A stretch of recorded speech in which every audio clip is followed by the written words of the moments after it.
สบายดีบรรดาท่านที่เคารพนับถือและฮักแพงทั้งหลาย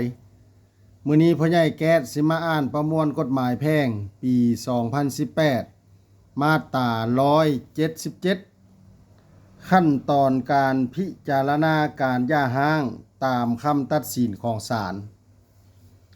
เมื่อได้รับคำร้องฟ้องหรือร้องขอหย่าร้างแล้วศาลต้องศึกษาอบรมให้ผัวเมียคืนดีกัน ถ้าว่าพวกเกี้ยวหากบ่สมยอมคืนดีกันในทันใดก็ต้องให้เวลาไปค้นคิดภายในกำหนดเวลา3 เดือน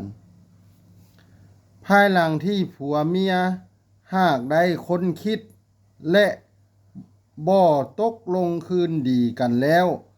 ศาลก็จะตัดสินให้ผัวเมียหย่าร้างกัน ถ้าหากมีสาเหตุใดหนึ่งตามที่ได้กำหนดไว้ในมาตรา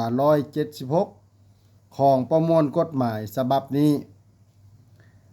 ในการตัดสินเกี่ยวกับการหย่าร้างศาลต้องวางมาตรการปกปักรักษาผลประโยชน์ของเด็กที่ยังบ่ทันพ้นเกษียณอายุและของผัวหรือเมียที่บ่สามารถออกแรงงานเพื่อดำรงชีวิตได้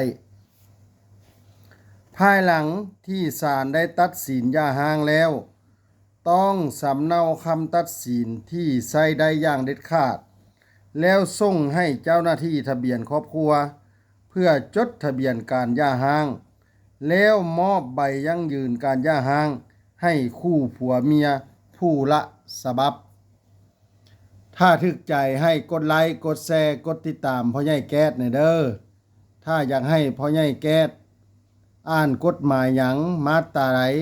ให้มีคำเห็นมาได้เด้อขอขอบใจ